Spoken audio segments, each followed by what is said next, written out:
कैमूर जिले के भभुआ शहर के हवाई अड्डा मैदान भभुआ में बसपा सुप्रीमो मायावती ने एक जनसभा को संबोधित किया।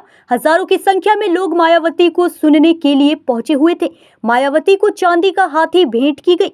मायावती ने संबोधित करते हुए कहा, हमारी पार्टी का दलित वोट बंटकर गठबंधन के लोगों को चला जाता है, लेकिन पार्टी के लोगों की जातिवादी मानसिकता के चलते हमारी पार्टी का अधिकांश वोट हमारी पार्टी को नहीं मिल पाता है, जिससे दलित को उनका हक नहीं मिल पाता है, बल्कि हमारी पार्टी का वोट उच्च वर्ग के लोगों को मिलता है, जिससे हमारी पार्टी के लोग कमजोर हो जाते हैं। गरीब लोगों को रोजी रोटी के लिए बिहार प्रदेश से पलायन करना पड़ता है। वहां की सरकार भी अपनी जातिवादी मानसिकता और पूंजीवादी मानसिकता के चलते शोषण करती है।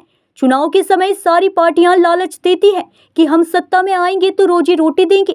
बातें बड़ी बड़ी करते हैं, बहुत दावा करते हैं, लेकिन जब सत्ता में आ जाते हैं तो बदल जाती है। गरीब मजदूर को फिर से रोजी रोटी के लिए अपना बिहार को इस स्थिति में छोड़ देती है।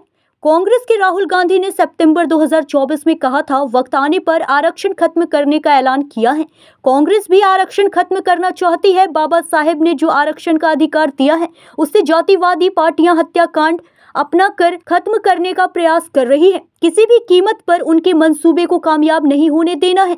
बहुजन समाज पार्टी को केंद्र की सत्ता में लाना जरूरी है। सही वक्त आने पर शर्तें लगाकर आरक्षण को प्रभावी बनाया गया, उसको पूर्ण रूप से लागू किया जाएगा। हमारी सरकार बनी तो बढ़ी हुई आबादी के हिसाब से आरक्षण का पूरा लाभ दे। आरक्षण आज भी पुराना वाला है, लेकिन आबादी लोगों की बढ़ गई है। लेकिन जब हम लोग सत्ता में आएंगे तो उनकी बढ़ी हुई आबादी के हिसाब से इनके आरक्षण को देने का काम करेंगे।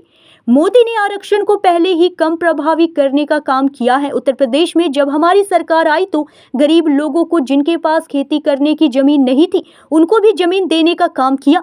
जब हमारी पार्टी सत्ता में नहीं थी तो आप नारा लगाते थे कि जो जमीन सरकारी है वह जमीन हमारी है।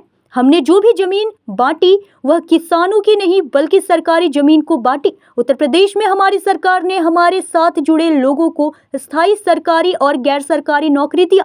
दूसरी पार्टी यहाँ सब चुनाव के समय थोड़ा थोड़ा पैसा आपको देकर बहका देते हैं, फिर खत्म चुनाव होने के बाद आपका मदद करने वाला नहीं है। बिहार में दिन दहाड़े हत्या होती है। जो अपराधी होते हैं उनको बचाने के लिए जेल भेजकर खूब खातिरदारी की जाती है। बीएसपी को सत्ता में आने से रोकने के लिए सभी पार्टियों दलित बेस वोट को बांटने का काम करेगी। उससे सतर्क रहना होगा।